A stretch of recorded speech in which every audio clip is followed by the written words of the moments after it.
Let's go on here and check and see where my people at.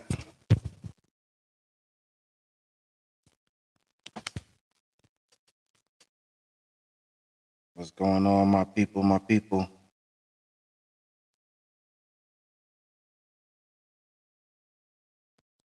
All right, I'm on now. Had cut me off real quick.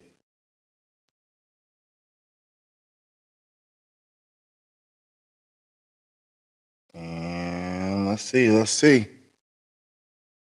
Welcome, y'all. Welcome.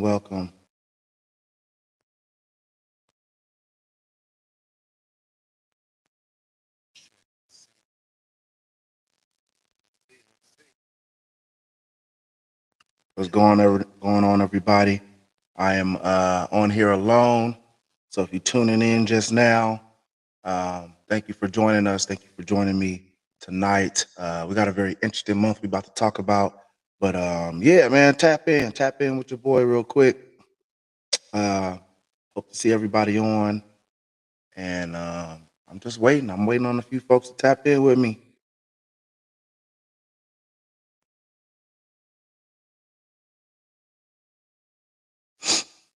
Well, let's see if we get anybody.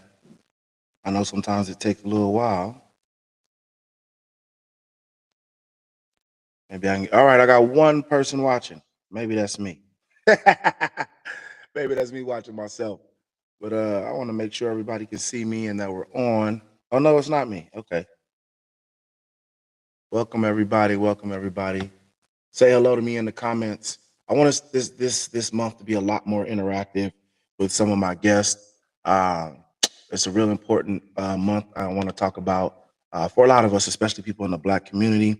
But I want to make sure that we tap into what's going on and we kind of educate each other and we help each other out.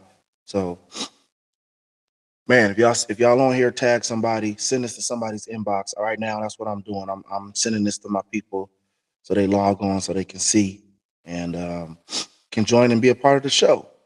So hopefully y'all stay here with me. Don't leave. Don't leave the show right now. We gonna talk. We have some serious stuff, and you see, all my boys is gone. They abandoned me tonight. They have responsibilities to take care of. But that don't stop the show. We're gonna keep going. We're gonna keep doing our thing, and we're gonna have a good show tonight. So, yeah, welcome. Talk to me in the comments. If you in, at least say hello. Tap in the comments so I can see who's here. I see y'all on. It tells me how many people watching, so I know it's a few of y'all out there watching. Tap in if you can. I really appreciate it.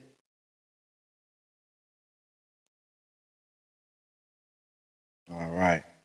I sent it to some folks on Facebook, and we're gonna see if we live on Instagram too. We shall see.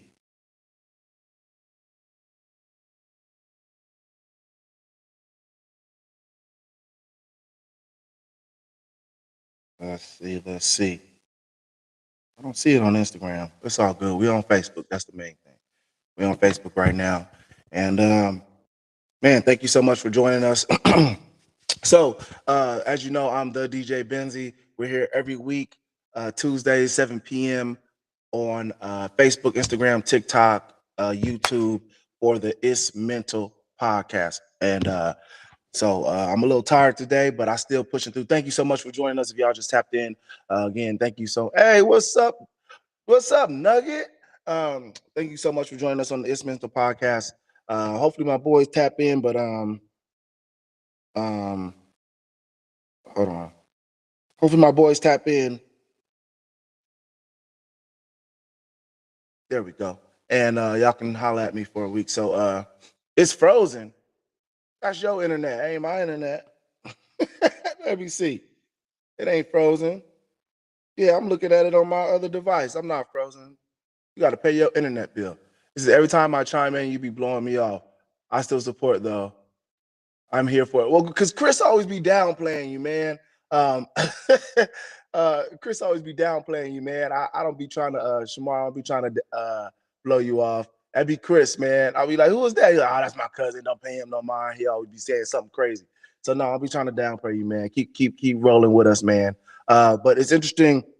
I do want to talk to the fellas and the ladies too. Oh, I see some people trying to get in. Okay, Man. there you go. Sorry about. We live, Terry. So you got to hop right in. We already live for the people. So Okay, and you blurry, so wipe your screen off. Your camera. it's my face is blurry. Yeah, wipe it off. Yeah, there you go. There you go. So anyway, real quick, thank you all for joining us. Hey, tag somebody in the comments, please. Just tag one, at least tag one person. If everybody tag one person, we double our numbers, right? And so we want to get consistent with our numbers like we have been in the past. And so this month, I'm gonna get right to it. This month is Mental Health Awareness Month, right? And I'm gonna be completely transparent with y'all, completely honest with y'all.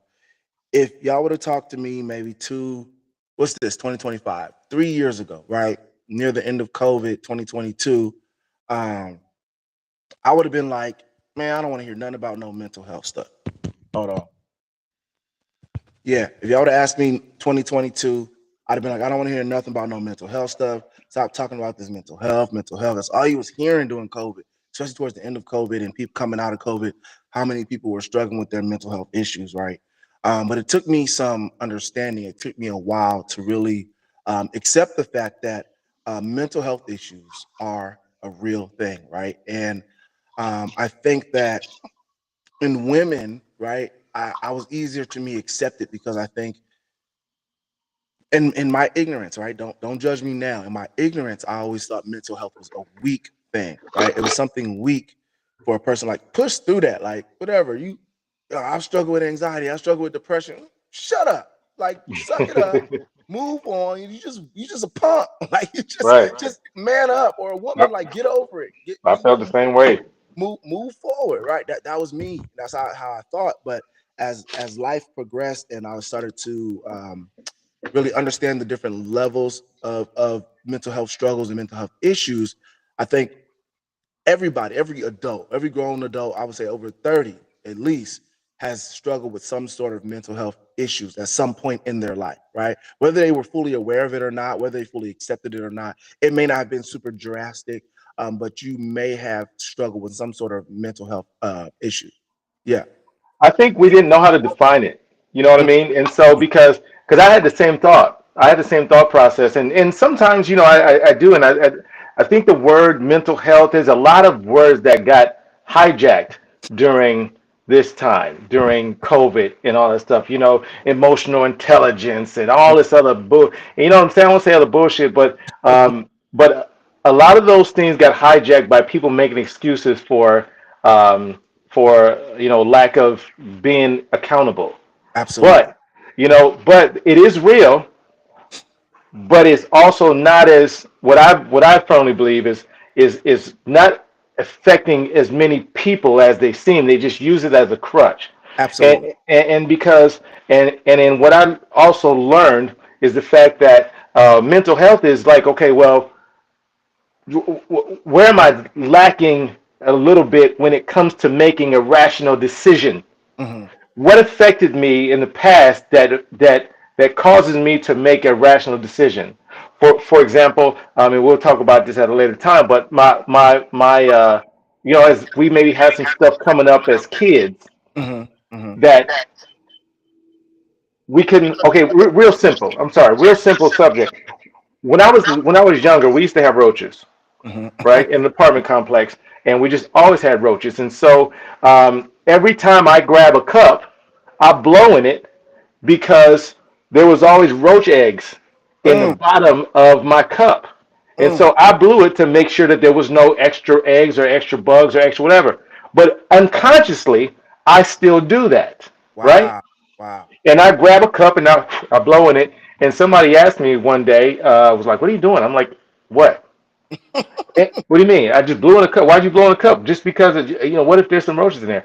And so I'm like, "Man, we ain't got no roaches. We ain't had roaches in years. Right. Oh, we ain't never had none." You know what I mean? And so Right. that is not necessarily, is it bad? Is it good? Is it anything? But it's a part of me making a decision Hmm. that affected my mental. Absolutely. You know what I Absolutely. mean? And it's something as simple as that Hmm. that we got smacked for as a kid, so Hmm. we don't do it. Or we smack our kids. Yeah.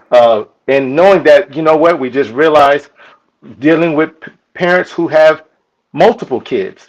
Yeah. My as an early dad, I was really hard on my oldest son, as a lot of people are.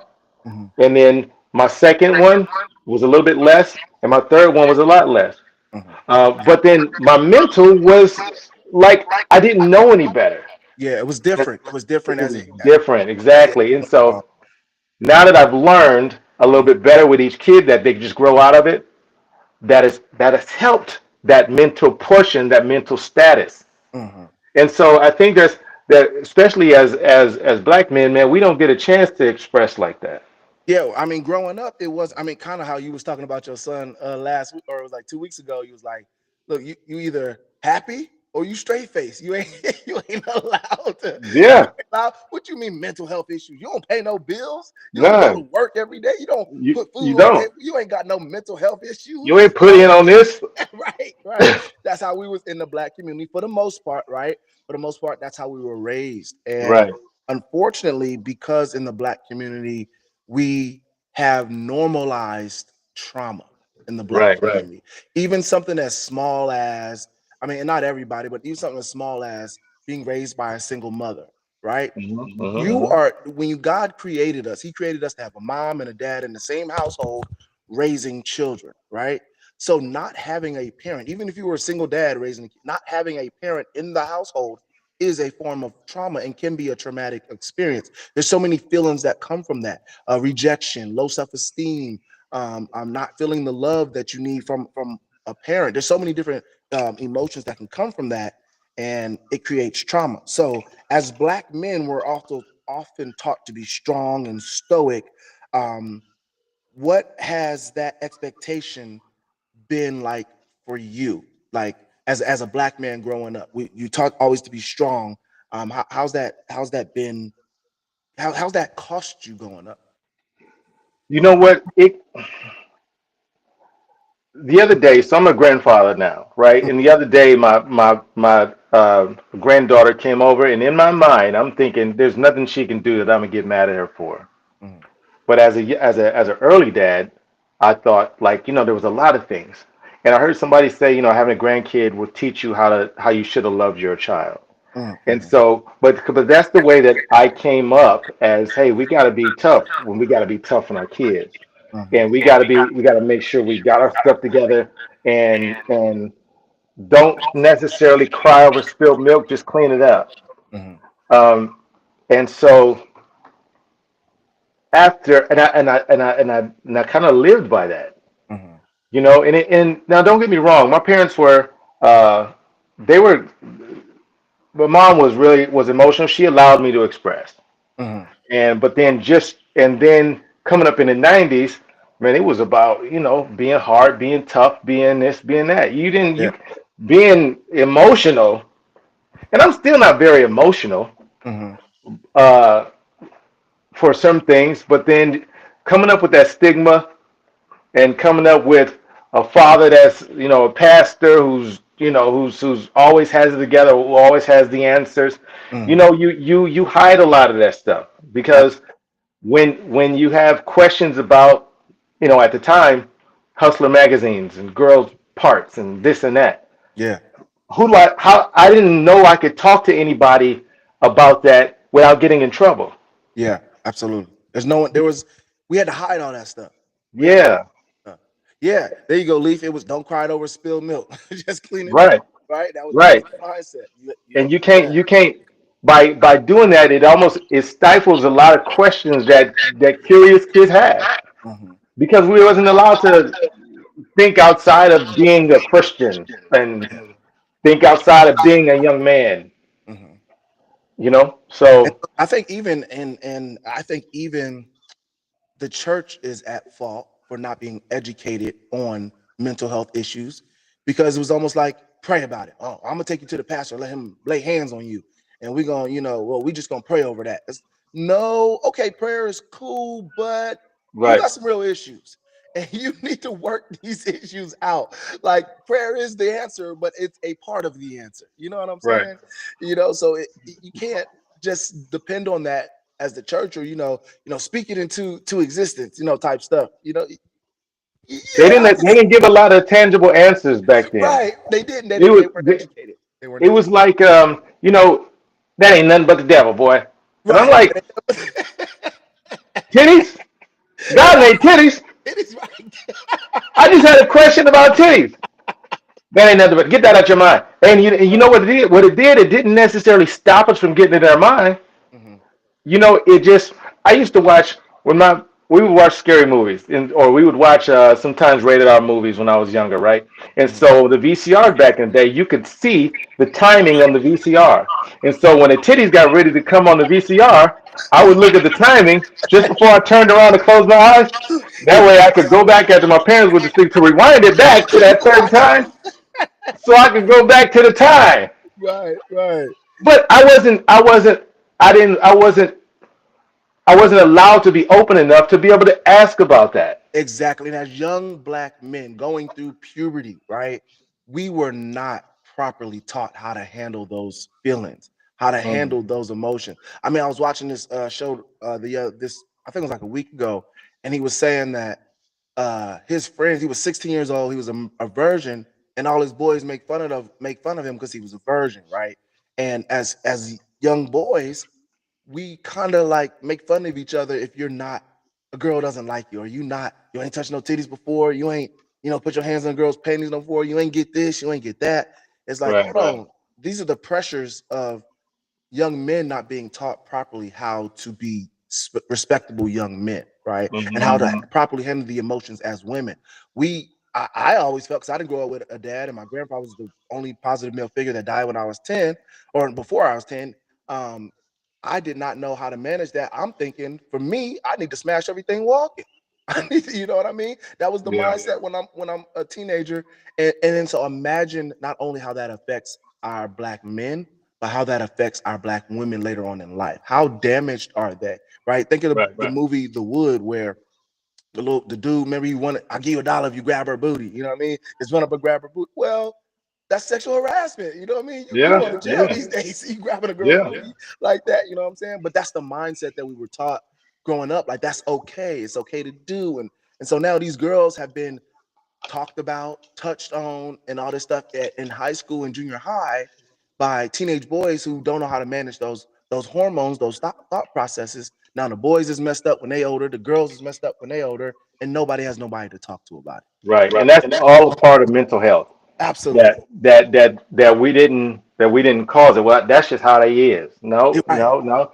And then you get a lot of and then unfortunately you get a lot of, at least then, even now, black women who can't stand black men because of what they daddies and they little knucklehead dudes did when they was younger, Yeah, or who don't absolutely. like, or the young black men didn't have a proper raising because of whatever reason.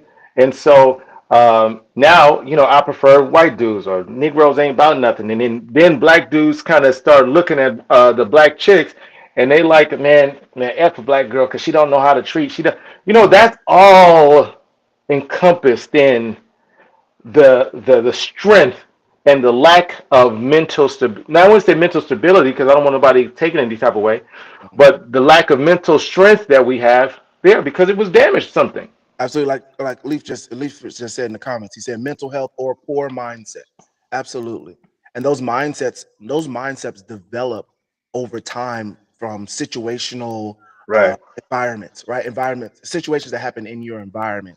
Yep. And people normalize that behavior, right? You grow up in certain neighborhoods, they normalize, older men smashing younger girls. I'm talking about underage girls. That's normal. That's what's happening. Go to certain Yeah. areas, they normalize gang banging and people killing and people going to jail and people getting shot and being poor. That's normal lifestyle.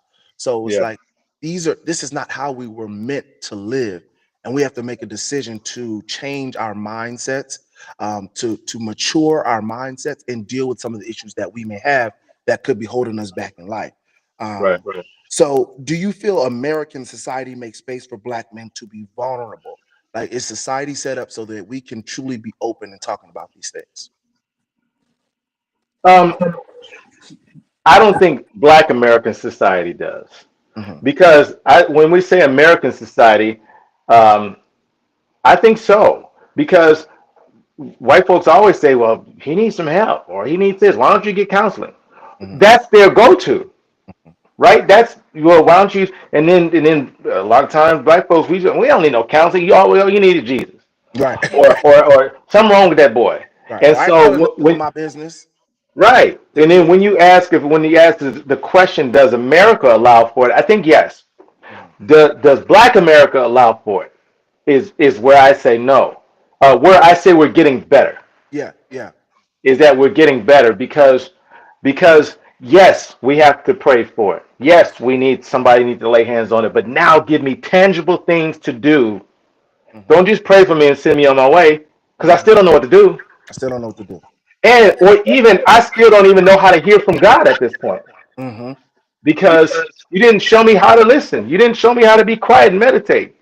Like so that was the old school mindset that it came from. And then unfortunately, as you track that back and you go back and you go back, bro, that's slavery. We couldn't be. You got to be tough. Absolutely. You was a weak black man. You got sold or killed. Mm. Mm. And so no matter you tall, big, small, whatever, you had to be tough to be able to even not get sold, not get killed, or not get thrown away. And so that's been the stigma, that's been the thing that we then had to be all the way through until you couldn't be tough. You Yeah. had to hide your emotion. You couldn't look nobody in the face. All of what Negro into the 60s. My brother was born in the 60s. Mm.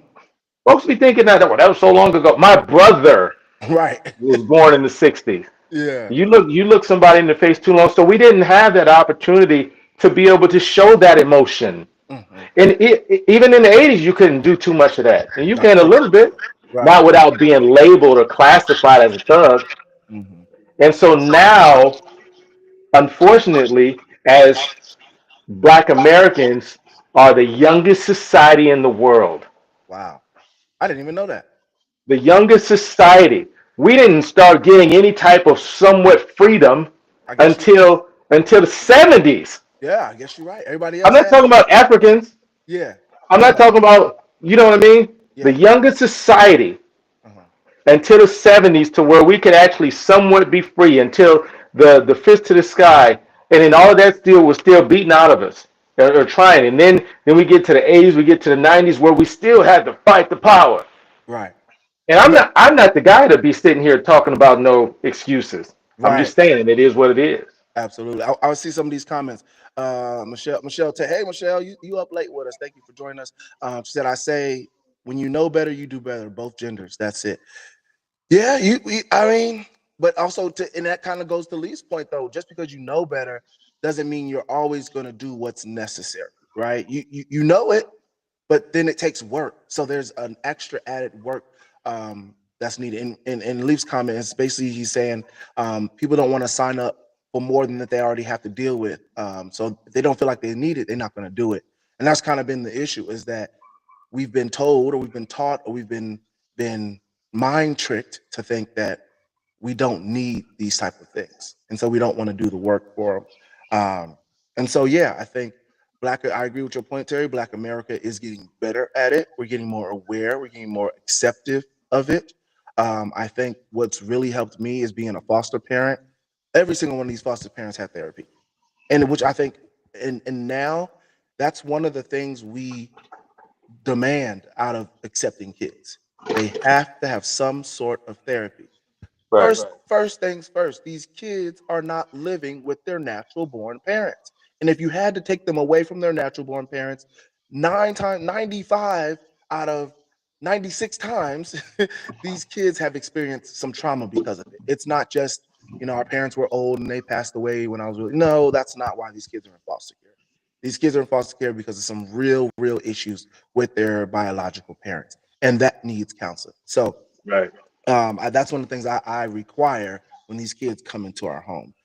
So how do you navigate the pressure of always having to be strong, especially as a dad? You're a dad like me, so there's times we got to be strong because everybody else in the house is weak, right? The wife is all emotional, the kids is acting up, and the house is a mess, and maybe bills is getting tight. Everything breaking down, but you got to hold it together. So how do we have to navigate that as a man in our communities? So one thing I don't want to necessarily correct, but I want to clarify at least on my end. Mm-hmm. I don't. I used to, and you just kind of mentioned it, but equate being emotional to being weak, Mm-hmm. because a lot of times, as the man of the house, as a Mm-hmm. business owner, as a dad, we have to. Yeah, we have to take the brunt of it. But that's why we are the men. That's why we're stronger. That's why we think logically. That's the reason why God made us in that way. And so what I've learned, I didn't always think this way, is that I have to be different people for the people in my house. Mm, I can't be a dad to my wife.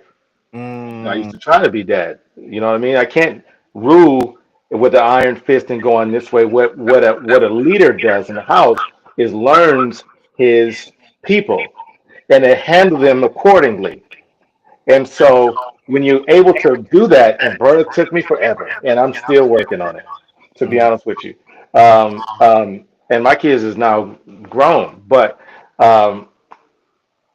that is also a part of mental strength, mental intelligence, mental gain, working out, accepting the fact that I didn't know a lot or I didn't know everything. mm-hmm. And so knowing that, okay, well, hey, you don't think like 1 plus 1 is 2. Yes. And in general, I understand the fact that you're different, you're a woman, and this is how you think. Mm-hmm. I also understand that the fact that I have a daughter and Mm-hmm. 2 sons who are completely different, along with a son who has special needs. They all got to be dealt different ways, Yeah. which then is the was stowed upon me to be able to learn each one of them and handle them accordingly. Now, how Absolutely. do you do that? How do you do that properly, or how do you do that the right way? Man, the only way that you can really do that the right way, especially with a woman of God like I got, bruh. That's Jesus Junior, boy. Jeezisha. Jesus. um, you gotta come from with the foundation of Christ centered. Mm, You know what I mean? And even if I think that's the only way to be able to do that, and be also open and aware enough and mature enough to understand that as a leader, we gotta know our followers. We gotta know the people that's behind us, whether they're students, whether they're players, whether they're your kids. You know what I mean? Whoever you stand in front of protecting, know who's behind you and how to yeah. deal with each one of them. Right. Absolutely. I think that's incredible because it's a mindset of a leader, right? And as men, we were created to be leaders. And in order to Right. lead, you have to know your different followers and what they need in order to properly follow your lead or follow the overall views and goals you have set for your family. And so, Right. um, same thing with my household. You know, got a 20-year-old daughter. I got a 14-year-old son who is a foster child, and I have a 8-year-old son who's, basically he's my nephew, but he's my son. So they all have different dynamics, right? That go with it, and they all are very different people. Like my daughter, she's angry emotional. My son, an 8-year-old, he's sad emotional. My 14-year-old, I'll be like, "Do you have emotion? like, like what are you thinking right now? What is going through your head?" Yeah. So it's like I got to figure out each one of them to be able to lead properly. Um, And that I just want changes. to That look at some of changes these. every 6 months, damn Right, near. right, absolutely. I want to read through some of the comments here. Oh, Leaf said we had some dope rap backgrounds. It's an honor. Yeah, man, it is an honor to be strong. And I think as men, and I don't want to equate strength and weakness to mental health, right? We can be strong, but also still have our mental health struggles, right? Because part of being emotionally mature is being able to properly handle those emotions the right way and not letting them overwhelm us to a place we just lose it, right? I think there are a lot of people out there who don't know how to properly handle their emotions, and they become murderers, or they become thugs that ready to kill you because you got the wrong color on, or you know what I'm saying, little stuff like that. So you got to properly be able to handle our emotions, but that doesn't mean not to have emotions. And I still a sign of strength is being able to properly handle our emotions. Right. So I know before we talked about as kids growing up, we didn't have anyone, or we didn't really know who to go to now for emotional support. So now, who are some of the people you can go to for emotional support? Um, you know what, man? Here's the thing.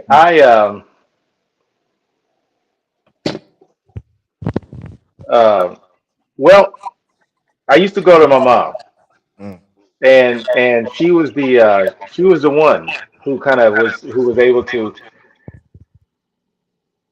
do all the things and help me where I needed to be, right? yeah. And she was like the only one. She was the main one, not the main one, but she was the only one. And so when she passed, I lost that person and I lost that outlet. Mm, And I tried to substitute it with a couple other with my wife. She's gotten better, mm-hmm, but before it wasn't as much because she was raised by a single mom and she was like, hey, this is how you rule. This is how you do. mm-hmm, you know. And so, and in my family, we touch, we hug, we kiss, all that. I used to try right. to kiss my mom on the mouth. That was my baby, Yeah. right? And Yeah. so once that kind of left, my dad is pretty emotional. So right currently, man, to be honest with you, when I need some, I'll call you and talk your ear off for an hour. Uh-huh. You know Uh-huh. what I mean? I'll Yeah. call. I got a couple buddies of mine that are out there. But when you kind of get in a position of a leader position like I am, when you got staff, Mm-hmm. you got customers, I got students, I'm this personality online and all this other good stuff. I kind of got it. I have the the the the crown of trying to have it together all the time. And Mm-hmm. sometimes I don't. Right. And so when it's like when I get to a point to where I'm weak, to be honest with you, man, uh, there was a I don't there was a time that I just kind of learned to cry. I had to Mm-hmm. learn to cry, and Mm-hmm. that was after mom's passed when stuff started because it was built up so much. And before I could just pick up the phone and call her, and I couldn't. I used to call her number and leave a message, and somebody till somebody took her phone, and Wow. then I would even leave like long Facebook messages. And Mm, so, what happens was, speaking of mental health, this is a portion of it that kind of turned me off, mm, turned that emotional side off, to where it bottled up, into mhm, then where it got me to a point to where I can damn near cry on a dime. mhm. But I guess that's a long answer to say who do I go to. It depends on what it is. Yeah, I'm kind of that same way too. It depends on what it is, what I'm struggling with. I got Right. different, and most of them are friends. When I'm gonna tell you this, when I was struggling with this before I got married, before I was struggling with my baby mama, just going through it. We used to drive each other crazy, but she used to really like drive me crazy. I used to go to my mom. I used to go to my mom, and sometimes I would just cry and hug my mom, and sometimes I'd be so frustrated and mad, and my mom would just kind of calm me down and stuff like that. So yeah, I had that outlet too, but most of the times I just go to one of my boys, and depending on what it is and Right. depending on the situation, mostly it's friends. I don't, and I actually looked at a therapist today just to go to therapy. I don't have like a super major issue that I want to talk through, but some people have a therapist that they can call, once or twice a month, or when they really going through something, and talk it through. So Yeah. um, To I be think honest that's. with you, man, I wouldn't mind because there's not one person who knows everything about me. Hmm. There's some people who know a little bit more, and I Hmm. wouldn't mind having a therapist that I know couldn't like say nothing. Right. Let You me can tell you all the let me let me tell tell you you all the dark shit, everything. Right. the deep, The the stuff that crazy nobody shit, know about. the wacky shit. You know what I mean? That I don't speak about. They were like, Terry, no way he would do that. Like, yeah, I'm kind of Right. crazy in the brain. You Right. know what I mean? But I wouldn't mind having somebody to talk to once a month. Man, we might have to do that just for content purposes. Yeah. Like, I, what your I would. therapist tell you? Right. Right. Right. All right. So, how has generational expectation from our fathers and grandfathers shaped the way that we deal with emotions today? Man, man, coming up in a traditional black family, Hmm. when we look back 2 generations ago to like our grandfather, Hmm. um, our grandfathers didn't have the opportunity to be able to express themselves emotionally. Hmm. They didn't. So then our parents, when I'm saying my grandfather, so my grandfather would be like 90 something now, right? So then Mm-hmm. my dad is late 60s. Mm-hmm. So he uh, came up in foster home and still traditional, somewhat black foster homes. Mm. So he wasn't taught a lot of emotional outlets either. Mm. And so when we get to me now at 43, I'm still trying to figure it out. Yeah.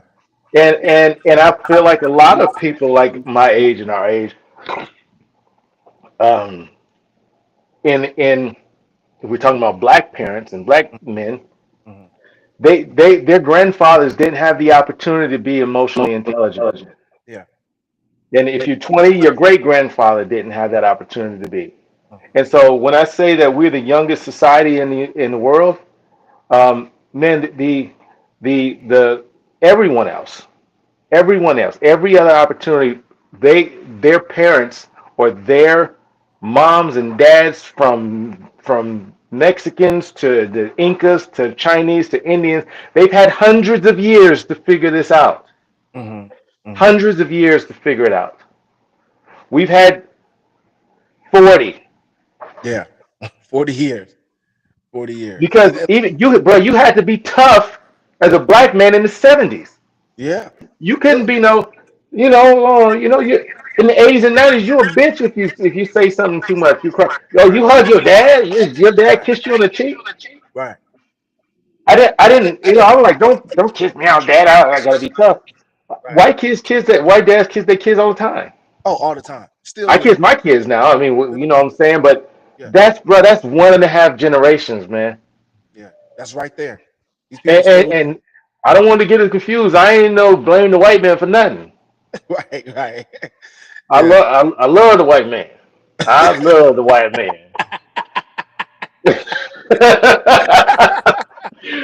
No, I'm just playing. I mean, I'm not playing. I'm just saying I love Right, everybody. I'm just right, right. saying though. But I'm not that guy. But I'm just saying the reality when it comes to our mental health. We didn't have the opportunity to practice mental health until recently. Recent. It's Recent. not a it's not a cat. It's not a regular thing in our society. Right, right. And I think even as growing up, I remember whenever a white kid did something crazy or a white person did something that, we say, oh, they always blame it on mental health. They always blame it on mental health. Black people, we just labeled as thugs and we labeled as this. Well, the truth of the matter, it is a mental health issue. If you killing anybody, there's something mentally wrong with you, Something's wrong period. with you. Yeah, Something's wrong. If you set out something's to wrong. kill someone, something ain't right. Regardless, white, black, I don't care what race you are. So, and I think as of late, right, we Even on really that point, mm, even on that point, if you react too fast and you quick to fight, mhm. something ain't right with you. Something ain't right. Something ain't right. I mean, what was it in Texas a couple weeks ago? I remember hearing this story. A friend of mine was telling me about this story of where these white kids were bullying this black kid. I guess they were football players. They were football players, and they were bullying him and bullying him and bullying him. Came to school, stabbed him. One of them died. Right? Came, stabbed the kid. One of them died. So, and it was interesting because they said the parents were aware of the bullying and stuff like that. I'm like, nobody stepped in to make sure this. What is ringing? Oh, make sure this kid is mentally stable. No one stepped in to navigate this situation. Like, I just didn't understand. And so the white people are outraged. Hang him, hang the nigger. Right, right. White people Re- are out. the recently? Yeah, this happened a couple weeks ago. It was on social media and everything, man. White What? people are furious. I mean, they didn't raise Nigga, millions for the family and all that stuff. God damn. Yeah, I mean, it is They bad. It's still bad. hanging niggas in Texas? But well, he killed the white man. He killed the white boy. I mean, that's not That's why good. I say I love the white man.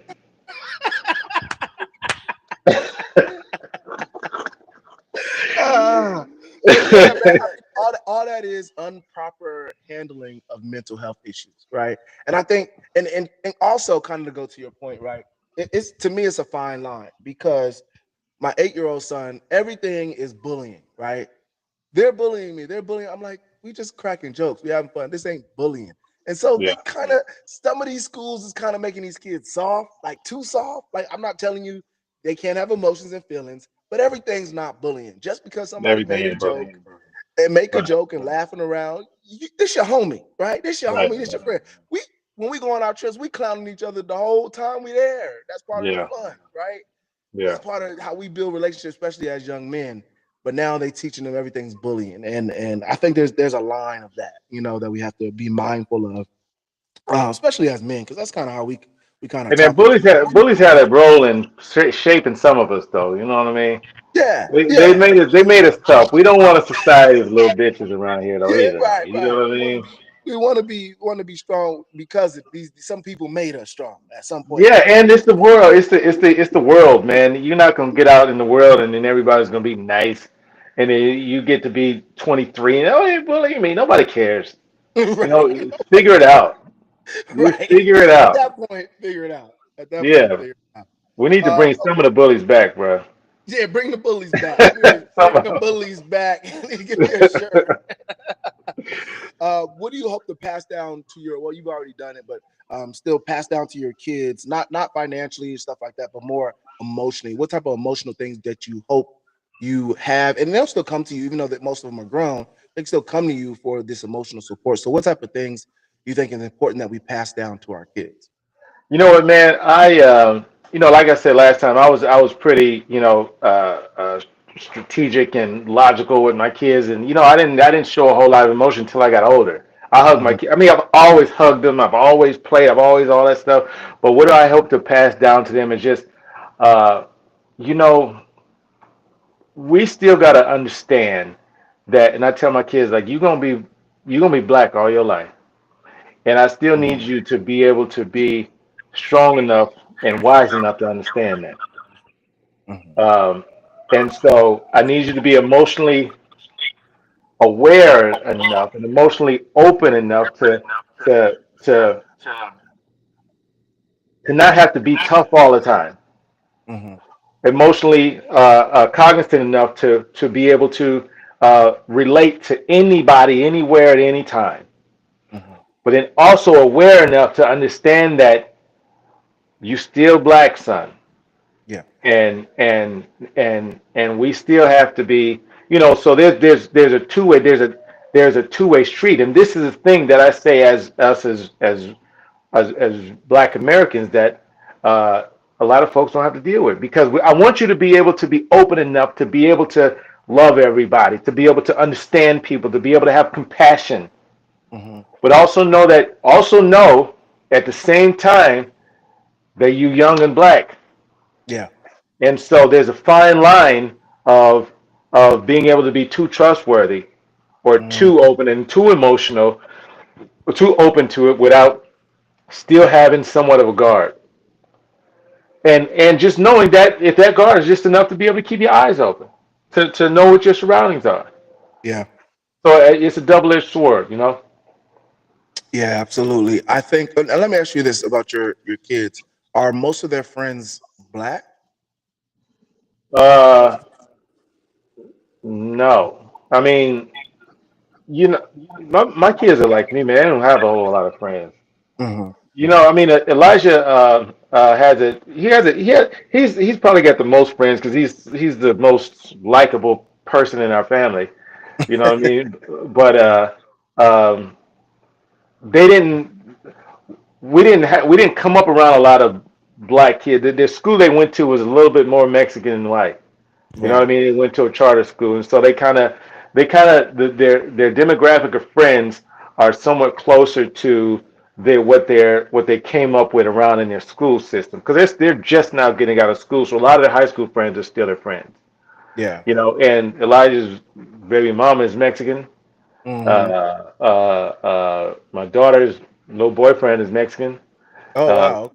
Solomon just got out of the military, so a lot of his friends are now. He's 23, so a lot of his friends are now starting to you know go away and do their adult thing, and Uh-huh. so he's kind of solo. And he's got a few black friends and a few white and Mexican here or there.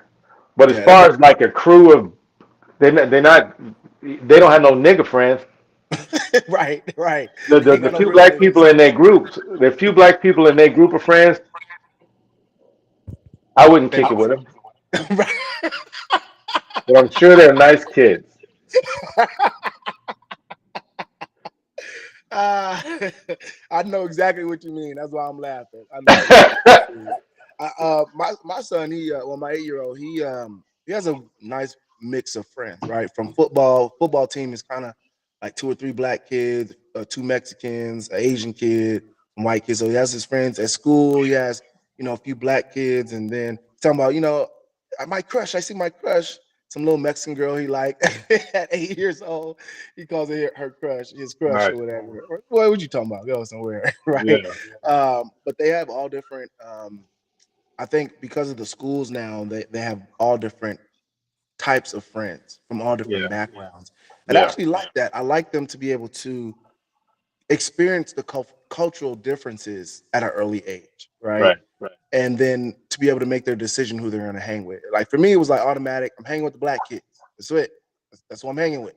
Yeah. And even when I went to private school, there wasn't that many black kids. I was with the black kids right away. The few Right. black kids that we did have, you know what I mean? Those is who I was hanging with, and I just think to be able to for me to pass down to my kids, I Hey, is want your real them. name Clarence? Your parents had a really good marriage. I didn't know you went to private school, nigga. Yeah, I went to private school. I went up until ninth grade. I went to Oh, private okay. school. All right. All right. Yeah. And so yeah, man, I just want them to be well-rounded people. I don't want them to be even when my daughter was going to all black college, which I thought was, cool. That's what her desire was. I said, that's great. I think, you get a real different black experience in the South. I said, just keep in mind the world is not black. The world isn't Right. black. And Yeah. I want to be able to do business and learn how to talk to and learn how to be in society and live amongst all different type of races, because I love that I have neighbors. In the community I live now, I'm, upper middle class community, but it's all different races: black, Asian, white, Hispanic, all live on my block. And I like that. I don't want to feel like I have to live around black people. Right. Yeah. So I kind of want to pass that down to them. I'm glad they're getting that. So you kind of alluded to my next question earlier, but how do friends really help you with your mental health and mental wellness?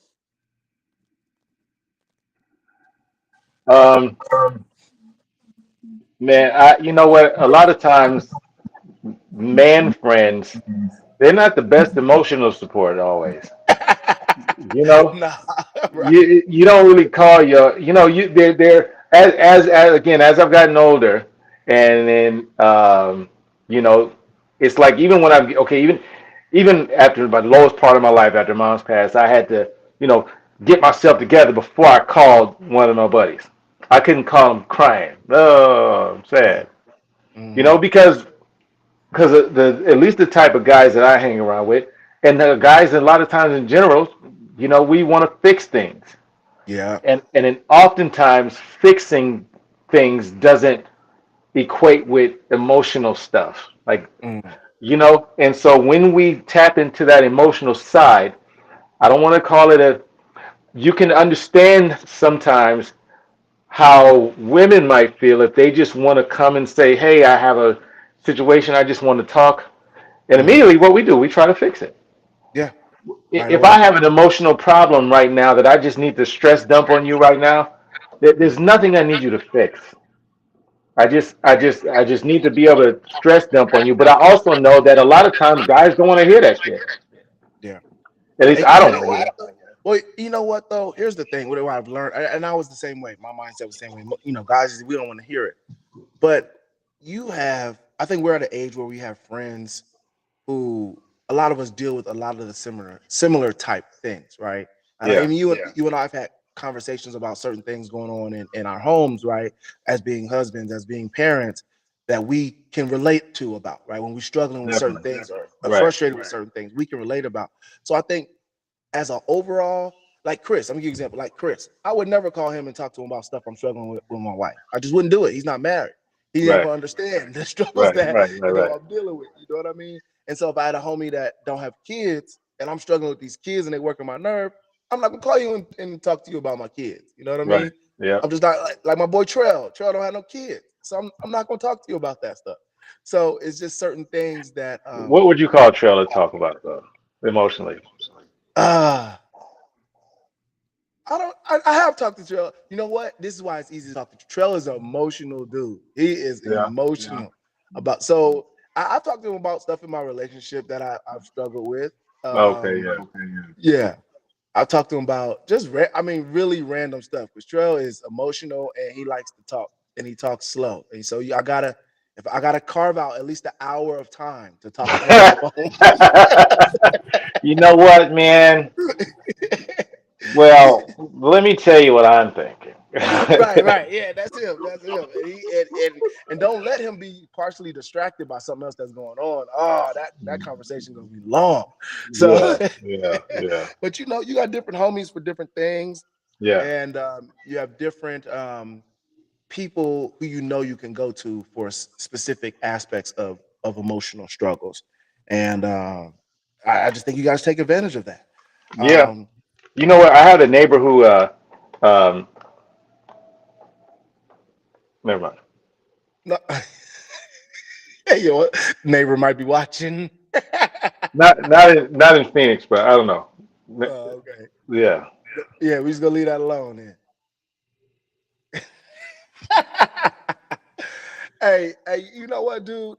I'm glad we talking about mental health awareness because um, I think personally, right, just my own personal experience, I've struggled with things in the past to points where I was like, I don't know what to do or where yeah, to turn, and I've did some crazy stuff to do it. I mean, just being completely transparent, I've picked up a liquor bottle just because I'm not saying I don't never drink, but like slamming it down type liquor bottle picked up. yeah, Even getting high or something just because I don't know where to turn to handle whatever I'm going through. I just feel like I'm struggling. No one understands me. I don't have an outlet. What do you think younger generation people? Where do you think they go now for their emotional outlets? Like your 20-year-olds, where do you think they You go? know what, man? So they I think they stress bomb or they get it a lot of times from social media Mm, because when they get um, my daughter and I are actually very, very close, very, very, very mm, close, and she can talk to me about anything, I believe. You know mm, what I mean? And so, and I'm just saying that because she's the youngest one who, was kind of in stuff. But then I also noticed that when she's stressed about something, she'll be on her phone and then she'll repeat the things that I hear online.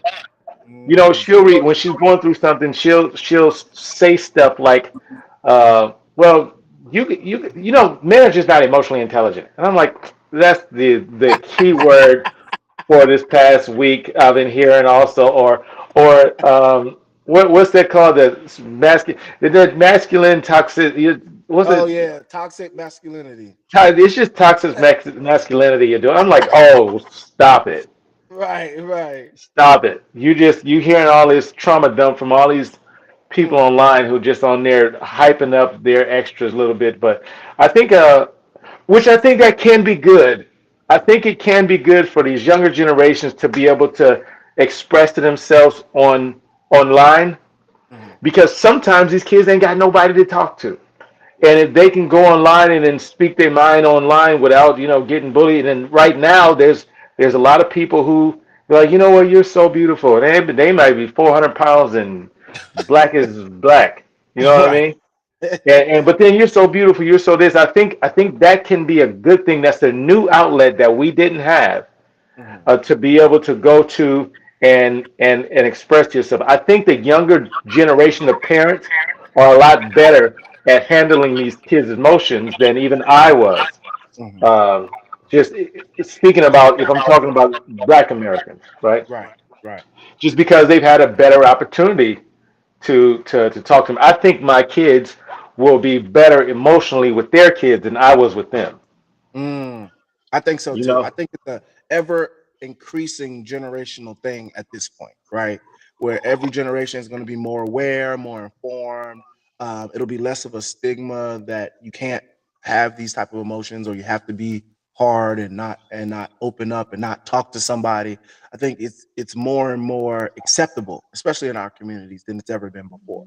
And let's be specific, especially in our community. Yes, especially in our community. Yeah, because Trevor was opening up to his dad for always. Always. You know, Aiden was able to open up to his mom and dad, and Clint Yeah, and all of always. them. So, you know, for the most part, they probably had a dad in the house. Yeah, they probably had a dad in the house who was open and talked to them, and they talked back, and they could say stuff to their parents that we couldn't say. That's because their parents knew how to accept it and knew how to deal with it. A Hmm. lot of times, our parents they didn't know because their parents didn't know, Yeah, or their parents had to be tough, yeah, and so they wasn't able to open up to them. right. So So yeah, I think even just exposure from these newer parents, which will Mhm. then be more exposure to the next generation, the Gen Z or whatever is after Gen Z or Gen I Alpha don't know what again. they on now, man. Yeah, Gen Alpha or something like that.